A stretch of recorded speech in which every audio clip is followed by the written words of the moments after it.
গোলাঘাটৰ বগীথলাত চাহ বাগিচাত শ্ৰমিক নেতা অমিত নাগ ইংৰাজী 6/1/2025 তাৰিখে মৰঙী অঞ্চলৰ বগীথলা চাহ বাগিচাৰ চাহ শ্ৰমিকৰ দুৰ্দশা বুজলৈ শ্ৰমিক নেতা অমিত নাগ ডাঙৰীয়াই বগীথলা চাহ বাগিচাৰ চাহ শ্ৰমিকে নেতা অমিত নাগ ডাঙৰীয়াক লগ পাই আৱেগিক বাগিচাৰ শ্ৰমিকসকলে শ্ৰমিক নেতা অমিত নাগে কৈছে বগীথলা বাগিচাত বহু দলৰ মন্ত্ৰী MLA প্ৰশাসন বিষয়া আহিল কল কিন্তু আচলতে বাগিচাৰ শ্ৰমিকৰ দুখ বুজি নাপালে মন্ত্ৰী MLA শ্ৰমিক দৰদি হৈছেন অনুভৱ কৰে শ্ৰমিক নেতা অমিত নাগে বগীথলা বাগিচাৰ শ্ৰমিকে কৈছে অসমৰ চৰকাৰে যদি ব্যৱস্থা একো নকৰিলে ভোট বৰ্ষণ কৰাৰ উপৰি ৰাজনীতিত নেতাৰ প্ৰৱেশ বন্ধ কৰাৰ কথা কয় অমিত নাগ জিন্দাবাদ জিন্দাবাদ জিন্দাবাদ অমিত নাগ ডাঙৰীয়া জিন্দাবাদ জিন্দাবাদ জিন্দাবাদ সামৰ জিন্দাবাদ জিন্দাবাদ জিন্দাবাদ শ্ৰমিক জিন্দাবাদ জিন্দাবাদ জিন্দাবাদ 2017 চনৰ পৰা বন্ধ হৈ আছে আমি ৰাজ্যে বহুত দুখ শাস্তিৰে আছোঁ আৰু হাতীৰ লগতো ভুক্তভোগী হৈ আছোঁ গতিকে আমি চৰকাৰৰ মানুহ আবেদন জনাইছোঁ যাতে এই বাগিচাখন মুকলি কৰি দিব লাগে কোনো চৰকাৰৰ বিষয়ববীয়া অহা নাই বহুতখিনি আমি কাগজ পত্ৰ দিছোঁ আমাৰ বিজেপি চৰকাৰকো দিছোঁ কিন্তু আজিলৈকে কোনো তদন্ত লোৱা নাই আজি প্ৰায় 2017 চনৰ পৰা 8 বছৰ ধৰি আজিৰ তাৰিখলৈকে কোনো এটা ইনফৰমেশ্যন দিয়া নাই বা কোনো এটা ইনকুৱাৰী হোৱা নাই ইয়াতে ভোট বিচাৰি আহে নে আহে ভোটৰ সময়ত যেতিয়া আহিব তেতিয়া চৰকাৰৰ মানুহ আহিব ক'ব আমি বাগানখন চলাম বাগানখন খুলি দিম আৰু গোটেইখিনি ৰাজ্যৰ সুবিধা দিম এনৰেগা আঁচনি দিম আৰু এইটো PM মোদী ঘৰৰ যিটো কয় সেইটোও দিম বুলি কয় কিন্তু অন্যান্য বস্তু কয় কিন্তু একোৱে নিদিয়ে আজি দিছে আপোনাৰ 2017 চনৰ ঘৰকেইটা দিছে আজিলৈকে তেনেকৈ বহি আছে আজিলৈকে তৈয়াৰী হোৱা নাই মানুহৰ ঘৰ ৰাস্তা পদূলি যি হাৰাশাস্তিত মানুহ পৰি আছে গতিকে আমি সেইটোৱে জনাইছোঁ যে চৰকাৰৰ মানুহে আহি চৰকাৰৰ আইনৰ মতে মালিকৰ লগতে মীমাংসা কৰি খোলে নে কেনেকৈ কৰে এইটো চৰকাৰৰ মানুহে জানে আৰু কিছু নহ'লে অহা এই যিটো পঞ্চায়ত ইলেকশ্যন আহিছে আমি ভোটখন আমি বাধ্য হ'ম নিদিয়াৰ কাৰণে বন্ধ কৰি 7 বছৰ হৈ গ'ল বাগানটো আমাৰ খোলাই নাই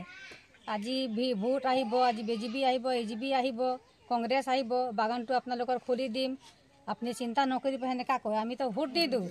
ভোট লোৱাৰ পিছে আমাৰ একো সুবিধাই নিদিয়ে ঘৰ নাই একো নাই ৰেচন নাই দৰমহা নাই একো মানে একো ইহঁতি চিন্তা নকৰে ইহঁতি আমাৰ লগতে কেলে চিন্তা নকৰে ইহঁতি আমাৰ লগত ভোট লয় ইহঁতি আৰু কেলে চিন্তা নকৰে আমাক দিব লাগে এটা সুবিধা কৰি দিব লাগে ইমান হাতী বাগান জংঘল হৈ গৈছে মানুহকেইটা ৰাস্তাত চলিবলৈ কষ্ট পায় সবটা সুবিধা পায় সরকার আমাক কি করে দিলে আমরা বাগান সরকার যোগদান দিয়া নাই সরকার যদি যোগদান দিয়ে আমার বাগানটো খুলিলে আমি কাম কৰিম ইয়াত সৰকাৰ আমাকে বাগানটো খুলি দিলে আমি বাগান খুলিম সৰকাৰ যোগদান দিব লাগে প্ৰথম কথাটো হ'ল যে 2016 চনৰ পৰা এখন চাহ বাগিচা আসলতে বন্ধ হৈ আছে আৰু এখন চাহ বাগিচাত আপোনালোকে জানে যে 2016 চনৰ পৰা যেতিয়া বন্ধ হৈছে তেতিয়াৰ পৰা মই বাগানৰ লগত জড়িত আছোঁ আৰু এই বাগানৰ মানুহক আসলতে আমি দেখিবলৈ পাইছোঁ যে যিমান চৰকাৰ আহিছে AGP হওক BJP হওক কংগ্ৰেছ হওক গোটেইখিনি চৰকাৰে আসলতে এই চাহ শ্ৰমিকসকলক আসলতে ঠগ প্ৰবঞ্চনা কৰি আছে আৰু ঠগি আছে আৰু তেওঁলোকক আসলতে মিছাকৈ আভুৱা ভাৰি আছে তেওঁলোকৰ মাজত যেতিয়া নেকি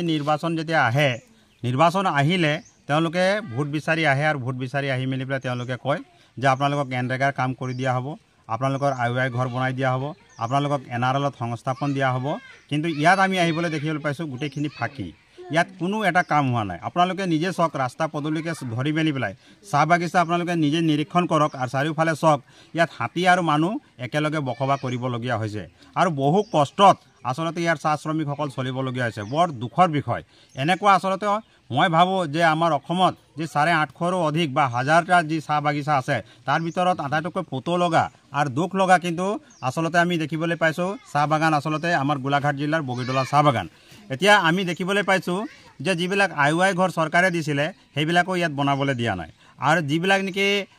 অনান্য কামবিলাক ইয়াত কৰিম বুলি কৈছিলে সেই কামবিলাকো কিন্তু ইয়াত